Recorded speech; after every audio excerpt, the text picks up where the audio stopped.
Welcome, everyone. This is Barbara Way from the Front Royal Women's Resource Center. And joining me here in our office today is Mary Cook. And Eka is jumping in on Zoom also. So I just want to welcome everyone. Thank you for joining us. Um, I will start by telling you the Front Royal Women's Resource Center has been around for almost 25 years. We will be celebrating our birthday this coming fall.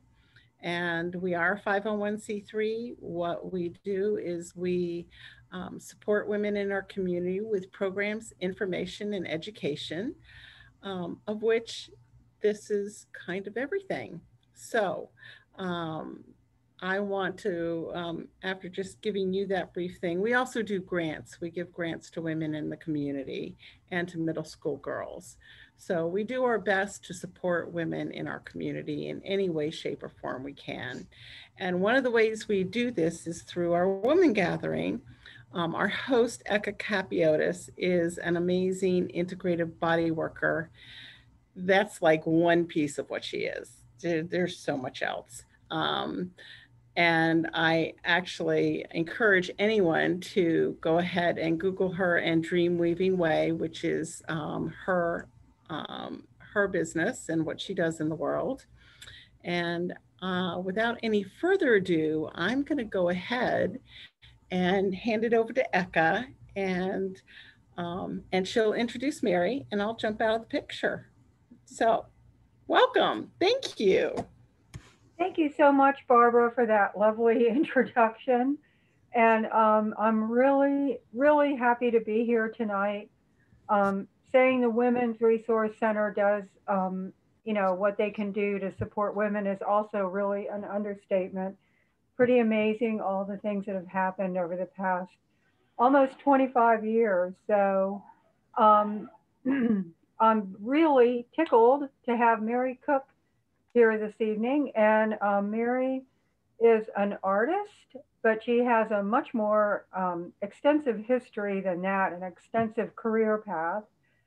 She's also the owner of Microwave in town and a mobile art um, business, and brings the art to you if you can't come to the art, which is, of course, what's happened in the last year.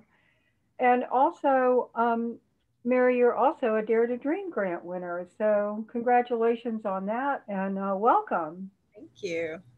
Thank I you. would love, No, go I'm ahead. happy to be here. Thank you, Eka. And I really enjoyed our conversation yesterday as well. I'm trying to, get to know each other a little better. I love the Front Row Women's Resource Center. You guys have been amazing, helping me with my path. I mean, my business Microwave Project, I opened it 2010 as something very different than it is now, but lots of things happen, right? So I took it over from my business partner and in 2019, and took the year to kind of figure out how I wanted to rebrand it and change it, and then hit the ground running in 2020. And then of course the pandemic happened, so it changed things a little bit. But a little bit about my background. I do have a master's degree in painting. I worked as a professional artist. I still do that. I've worked as a professor, adjunct professor in college. I've worked as an art administrator, curator. So I've had my toes in the art pond, so to speak, in a lot of different ways. But the thing that's been most important to me for my entire career has been making art accessible as I can to as many people as I can. And I try to come up with a lot of different ways to do that.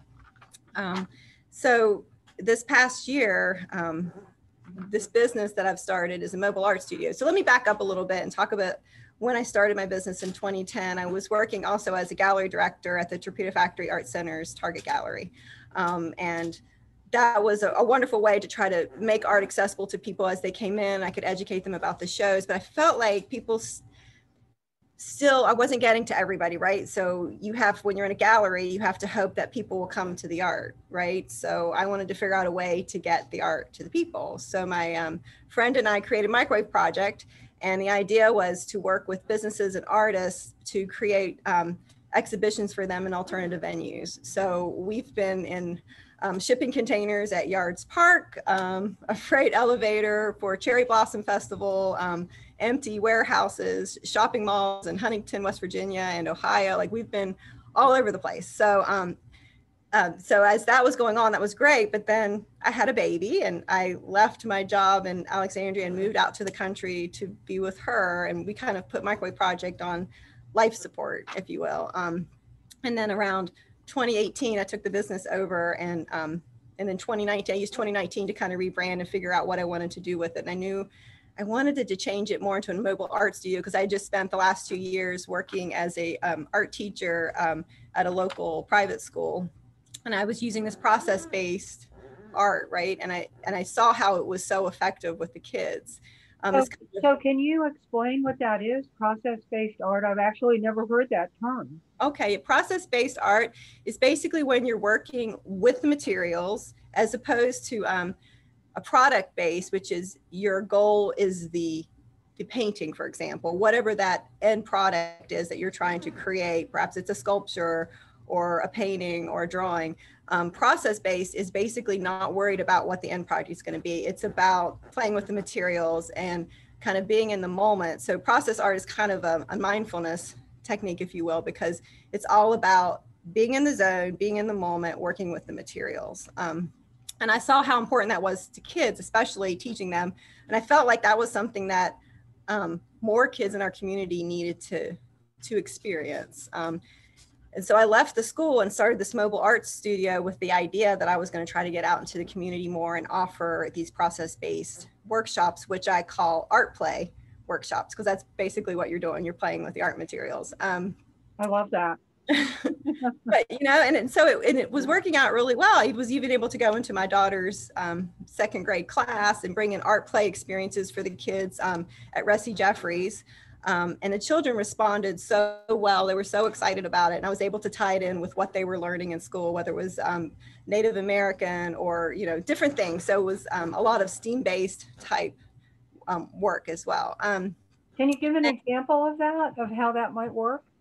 Well, for example, they were having a Halloween party at her school. And so I decided to do a STEAM-based project where the children created monsters out of found materials. And then they had to create a trap using gummy bears and toothpicks. And they had to create a trap to try to capture their monster, right? So they were able to play and bring all these things together and tried, so it's really STEAM-based. It's using science and engineering, right? And so there was all these little bits that they were able to be a part of, and they don't think about that they're learning something, right? They just think that they're playing. And as we know, playing is the work of the child, right? So that was a lot of fun for them. As 2020 went on, when the pandemic happened, I planned to hit April 2020 with a whole slate of art play workshops, and everything got locked down, right? So I decided that if I couldn't bring it to them, then perhaps I could create these art kits that were art play workshops in a bag and get that into the hands of as many kids as I could. And so my Dare to Dream grant allowed me to do that through the Warren County Parks and Rec. I was able to do 50 art camp in a bag kits to kids in the community. So that was so rewarding to be able to do that.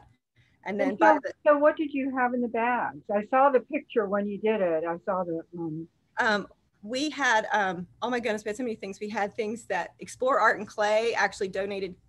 Well, they didn't donate. I purchased clay from them so that we could create, they could create clay projects, and they were actually able to go to Explore Art and Clay, and she fired it for them for free. So that was one of it. Painting, we had drawing. There were 6 total projects in the bag with directions on how to do those projects. So it was like going to an art camp. So it was like 6 days of art play fun in a bag. So I was able to give that to 50 children in the community. So that was awesome. And then also at Christmas time, I had a little bit of money left from the grant. And I was like, well, what's another population that's really affected by the whole pandemic? And it was our senior citizens. And so I was able to work with the community. The community actually donated towards my cause. So I was able to double how much money I had left over from the grant. And with the charity of the community, we were able to create over 70 art kit bags to the senior citizens in the community.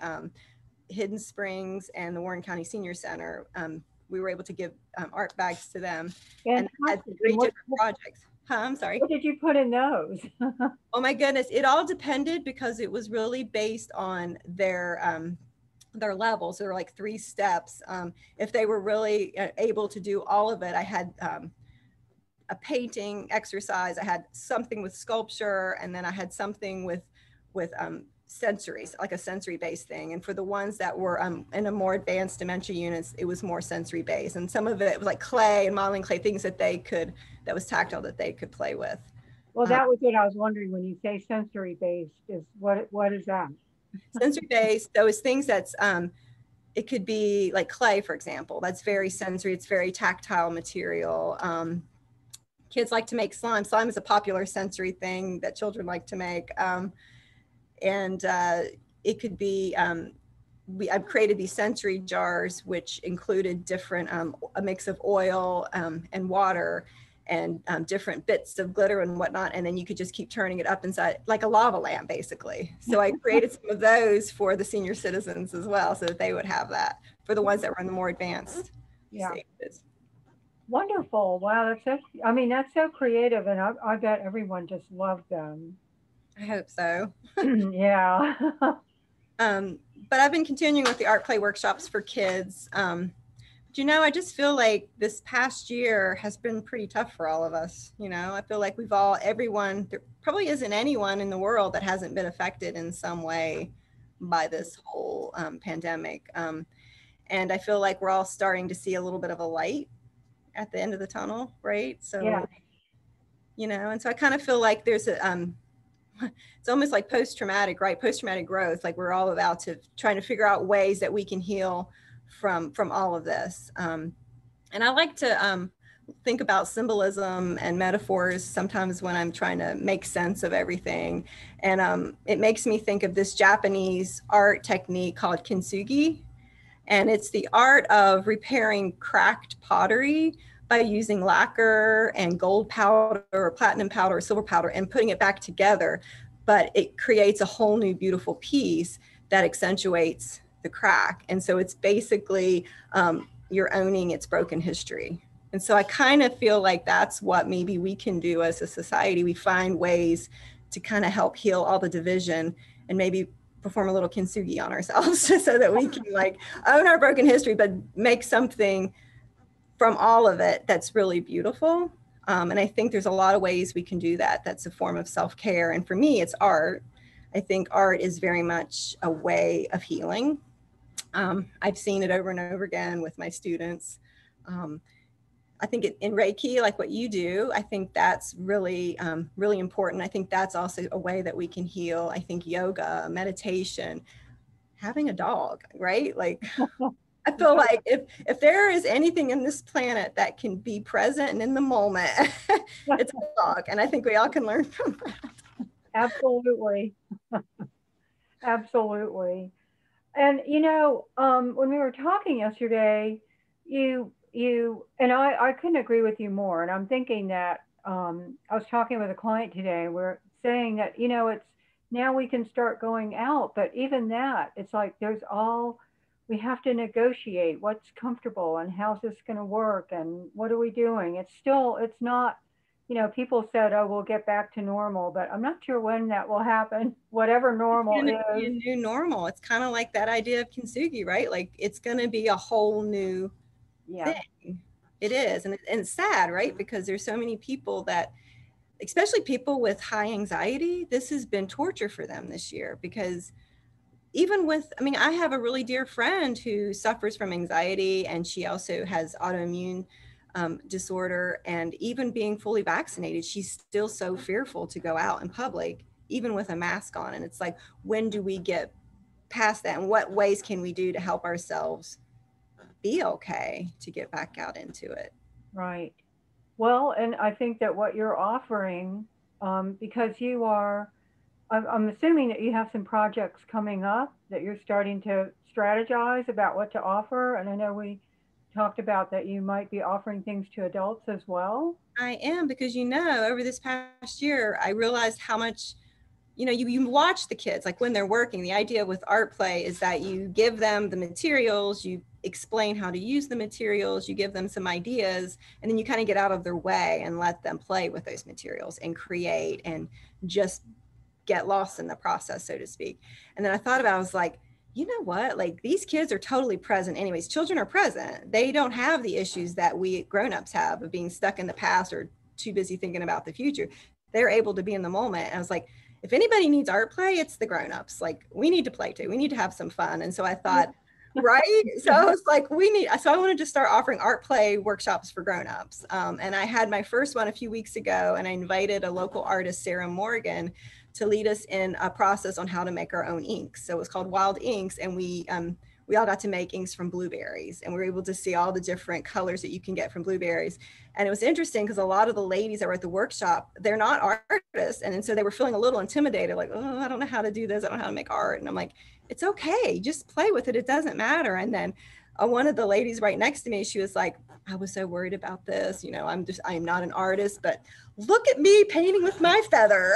It's something beautiful. And like, she was just so excited. And I thought, yes, that's what it's all about. And you had them paint with a feather? Oh, anything. They could paint with a feather, brushes, sticks, whatever they wanted, their fingers. I mean, it didn't, you know, it wasn't up to us. It was what they felt comfortable with, what they wanted to do. I mean, I went back later with mine and added cicada wings. So it's like, it's whatever you feel you want to do. Right. No right or wrong answer. Oh, God, isn't that wonderful? But I have another one coming up in July. So Friday, July 16th at Vine and Leaf.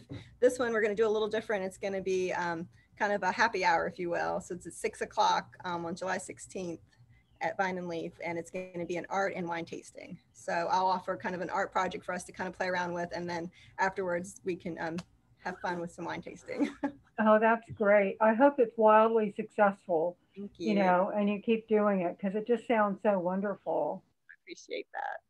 And, you know, yesterday when we were talking, you were also talking about your path and how you got here, and that you had this moment, you know, that really kind of set you on this path. And you have a really interesting career path. You've done a lot of things in the art world, and the Torpedo Factory, that's a very impressive place in my, you know, in my worldview. So, so can you say a little bit about, well, what drew you into art to begin with? And then, you know, how did you progress to be here back? Well, you said how you ended up back in Front Royal, but yeah. Well, okay. So I'm from a very small town in West Virginia, and I was going to a university in West Virginia.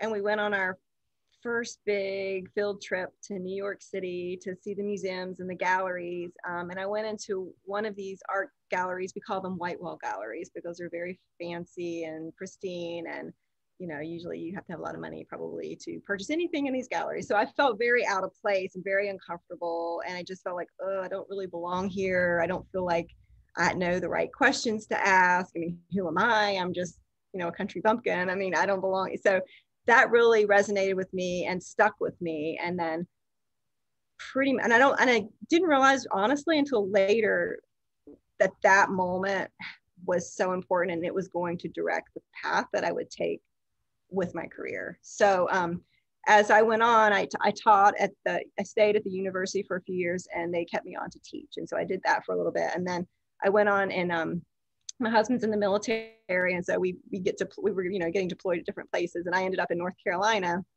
right around 9/11 actually, and I moved to Raleigh. I actually became a part of this artist organization called Art Space, which was modeled after the Torpedo Factory Art Center, and I became a professional artist there, and I had a studio there. And that was the moment when I was able to invite people into my studio because I was open to the public, and I was able to talk to them and show them what I did and how I did it and all of this. And so that started it. And then as things went on, we ended up moving to the DC area, and I got a job working at the Torpedo Factory Art Center as their gallery director for their main exhibition gallery, the Target Gallery. And so I was able to continue to try to make art accessible by educating the public. And then that's why Microwave Project, the reason it was born, because I wanted to continue to figure out ways to make art accessible because it's important. I mean, I've seen it. Like, can I share a little story? Please with do. you one of my students. She's a little 3-year-old, and I work with her one-on-one quite a bit. And I'm really good friends with her mother and her father. And they came over for dinner one evening, and she was in a state. She was angry. She was really upset. She felt like no one could understand her. And that is the frustration a lot of times for these little 3-year-olds. They feel like people don't understand them.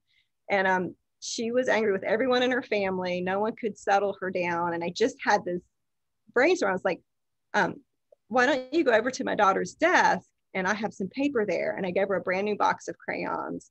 And I was like, why don't you just draw? Just draw. And so we walked away from her, and she just started drawing and scribbling like crazy. And we were like, oh, okay. So she's really getting something going in this drawing. And then even her mother at one point was like, oh, honey, why don't you draw something pretty? Like, cause she saw like all this, whatever was happening in this drawing. And then I looked at her, and she was like, oh, and she stepped away and just let her keep going. And then all of a sudden she just stopped, flipped the paper over, and started drawing really deliberately and slowly. And when she was finished, she walked over to her mother and handed her the picture. And her mom looked at, oh, it's really beautiful. And then she flipped it over and saw the angry drawing. I have a picture of this drawing I can share with you guys. Cool. This shows you the power of art, right? So this is the beautiful drawing that she gave to her mother, if you can see that. Oh, of a rainbow flower, and it has her name and her mom's name. So then she flipped it over. It's very different. That was the drawing, and there's all the little circles are every member in her family. And if you can see, they are not very happy, right? And do you know that when she was done drawing this, it was like a reset. She was the happiest little girl for the rest of the evening. She played, she sang, she was just kept drawing more pictures of rainbows and flowers for the rest of the evening. And for me, that's art play. That is giving them the materials and getting out of their way. And because she was able to communicate something with her hands that she couldn't vocally say. Right. You know what I mean? Oh yeah, absolutely. Because it's all about your personal expression, and she couldn't write. It's hard. No one would understand why she was so angry. She get it out, and she did. Mm-hmm. She did. Well, they say a picture's worth 1,000 words, right? Right. And so I asked her mother if I could keep it. She's like, absolutely. If it helps you, then please take it. I'm like, okay, I'm going to use it. Yeah. I did have her permission. So Joanne says the girl's emotional transformation was amazing.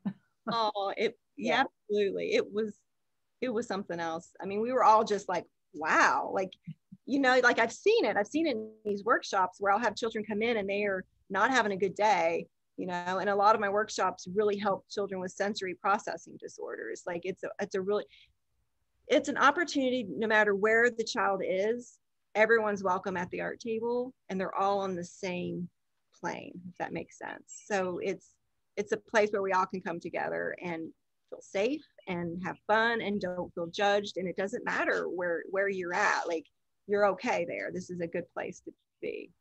Right. Or at least that's what I try to make sure happens at my workshops. I mean, they just sound really wonderful. And so it just sounds like something that we really, I mean, we've needed it all the time, but we really need it now. And I think that so many people are open, you know, to trying different things. And I'm sure the packages that you sent out to people, when you talk about a wave happening, a microwave, and you know, things moving out, you just never know where that ends up, you know? You don't know how it's going to touch people. Yeah. And I'm trying my best to do as many free community events as I can, because not everyone can afford to take an art class, right? I mean, even I try to make it really affordable, but it's not always affordable for everybody. So I do try to do community events. I'm doing one this Saturday at the Browntown Community Center. It'll be a free art event for kids. It's an actual art festival, summer days, but I'll have my art table set up with a free art project for kids. Fantastic. That starts at 10 to 3, I believe. Okay, so bring your kids, bring your grandkids, and come down to Browntown, right? Right there into the little downtown area. I believe it. Rubber ducky race down the Goonie. So you can even be a part of that. Right. I have a message. It says Elba Fonseca, that's one of my sisters. on Facebook says hi to Mary. Oh, Lena Hoke on Facebook also says hello. another sister. I have a lot of sisters. Oh, Sisters all over. oh, it's good. That's great. Go ahead and yep. Hi guys. So we can. They're letting us know it's happening on Facebook. We That's can't awesome. see the actual chat, but they're letting us know. So Oh, that's great. Yeah. So I love this whole idea of microwave. And where do you kind of see things moving for you in the future, do you think? Gosh, I almost don't even want to predict the future because every time I do that, something happens. Something big happens, and like a pandemic. So I don't know. Like I'm just trying to, right? Like so, I have hopes that I'll continue to get out into the community, but I would like to see it's a mobile art studio. I'd love to see eventually being able to have a van that I'm actually mobile and I can actually go to different communities even beyond Front Royal to where places might need what I have to offer. That's my big dream, but we'll see if that happens. Right. As far as our community. Another message, Joyce said that she loves the concept of process-based art. What a wonderful opportunity for kids. I'm going to be selfish and say also for adults. Yeah, because I know the few times I've done things like that, it's just, I remember, I mean, it's really, and as an adult, we don't often have the opportunity to just play like that. No, we don't give ourselves permission to play. Yeah. We feel like it has to have a purpose. We feel like it has to have an end or a product, if you will. Like we just don't give ourselves permission just to be whatever, just to have fun. Like we need to. And I think that we would all be a lot happier if we didn't take ourselves so seriously. Isn't that the truth?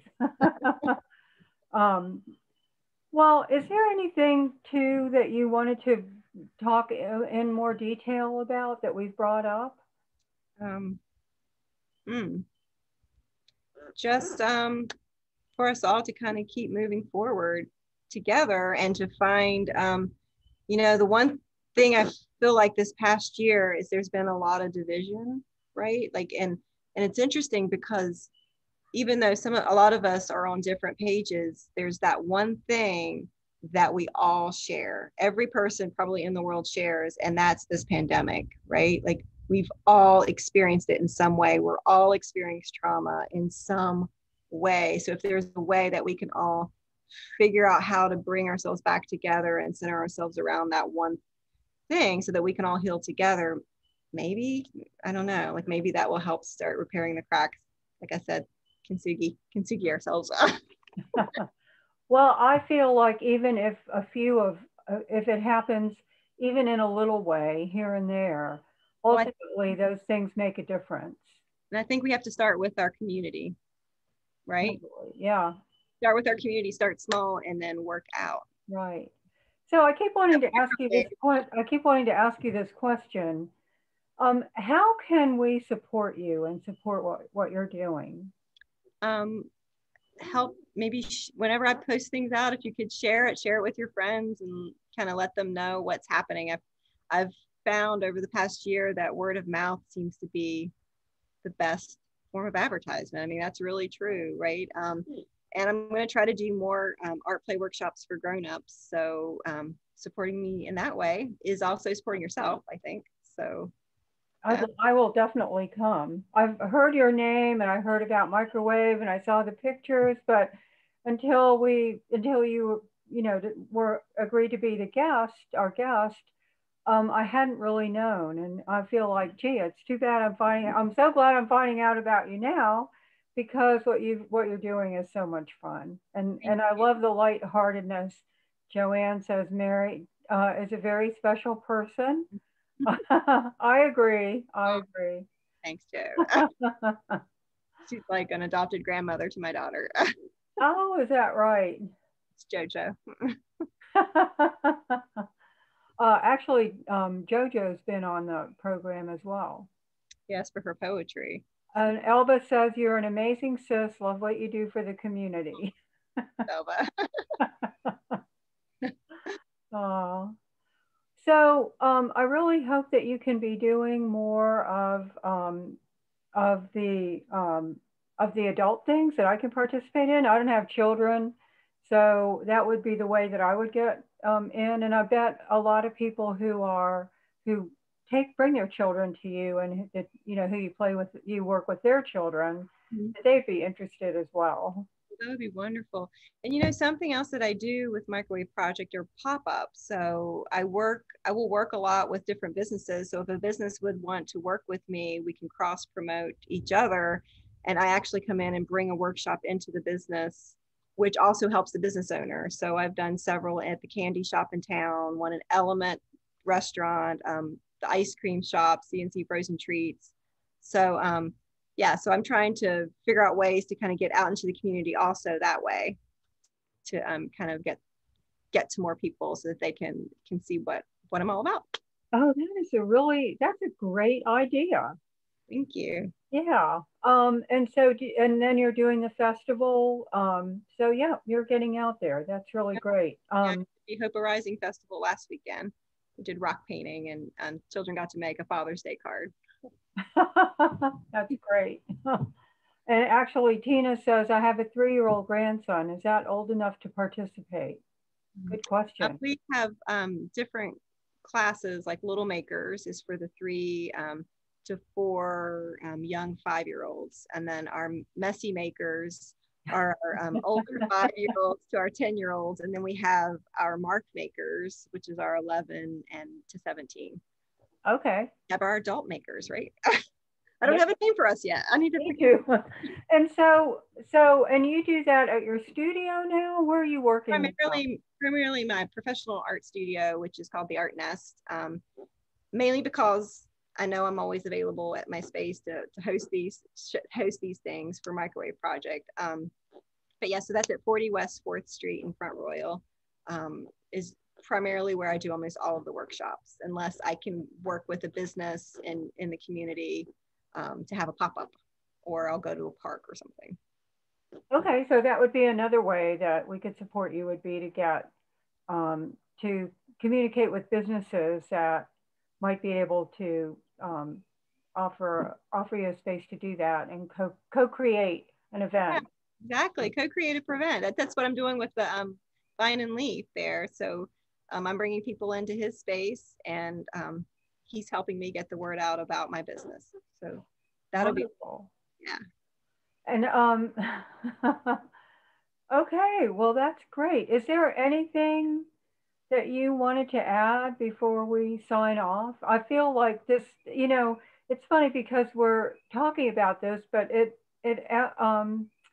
okay, Joyce says she's already put July 16th on her calendar. There's so many things that, it's almost like you're talking with you. It's just opened all these little windows in my mind. And I just wanted to take a little time and go in each one and see what's happening, because it just all sounds so fascinating. Thank you. I really appreciate that. Yeah. I can yammer on, and I've got all kinds of ideas. Oh, well, keep in touch. On me. He's like, you're such an idea person. And I'm like, oh. Good. I like, that's what I do. Good. So is there anything that you'd like to leave people with as we close our meeting? Actually, a quote, if that's okay, from Viktor Frankl. And he, from Man's Search for Meaning, he says, in some ways, suffering ceases to be suffering at the moment it finds a meaning. And I think that's cool in where we are as people today in the world, right? So let's find a meaning in all of this so that we can proceed forward with healing. What a great container to put your work in. I love that. It's a beautiful container. Thank you. Thank you so much, Mary. I really appreciate your work and what you're doing in the community and your time. applause. Okay. Oh, We're getting some clapping hands here. Thank you. But please bow. I do have my art shirt on. I should share that. Okay. Oh, that is great. Y'all need art. Love that. All right. Well, thank you so much, Mary. I look forward to seeing you out in the community and at the Vine and Leaf and anywhere else. All right, awesome. All right. Thank you. So thanks. So I'm going to turn it back over to, was Joyce or Barbara going to? I'm here. Okay, thanks, Barbara. Yeah, I want to know actually before we like close this entirely out, where do we sign up for July 16th? Because I want to put it on my calendar too. Microwaveproject.com. Okay. All right. It'll be up there. It's not on it yet, but it will be. Oh, it will be. Okay. Yeah. Good. Yeah. Okay. We just found out that it's going to happen yesterday. All right. Thank you, Barbara. That's a really good question. And I actually forgot to ask, how can people get in touch with you, Mary? And I know that your website was posted a few times, but is there a way that you prefer that people get in touch with you? I have a lot of different ways. My website, I try to keep it updated. So microwaveproject.com, I list everything, all of my events and things on there. And you can sign up and pay through the site. You can do everything through the site. I'm also on Facebook, so you can follow me on Facebook at Microwave Project. I'm on Instagram at microwave_project. So I'm even on TikTok. All right. Thank you. Thank you. All together, right?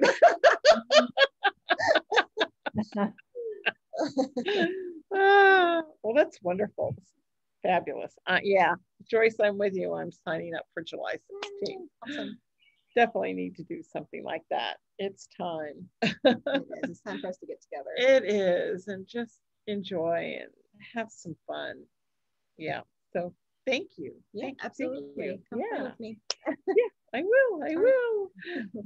All right. Well, in terms of the Resource Center, we do have one more event coming up next week for our Women in Networking. Patty Thadley from Blue Ridge Hospice is joining us. And that should be a pretty powerful program. So I hope everyone will join us. That will be via Zoom, regular Zoom, as opposed to this as a webinar. So anyone who wants to join the conversation can certainly do so. And I'm really looking forward to it. I know that she's got some wonderful stories and things to share. And, you know, here I assume everyone knows what Blue Ridge Hospice does, but if they don't, it's a good time to find out. They're a fabulous organization. So hopefully you'll join us then. July, we actually kind of go on vacation, so we don't have anything going on in terms of events. And so we hope that everyone will join us in August and September. We're going to, I know there'll be a lot of community things, and we'll keep everybody posted, both on our website and email and Facebook as things come up. And I know we've got, we're going to celebrate our 25th anniversary as an organization in September. So keep posted for that. We're going to have our October yard sale. At least we really hope so. And we've got that planned around Festival of Leaves, assuming Festival of Leaves is also planned. And we'll just keep doing networking, community events wherever we can. And we just hope you'll join us. So I think that's all I've got. So thank you. Thank you, Mary. Thank you, Eka. Thank you, everyone, for joining us. And we hope everyone has a fabulous summer.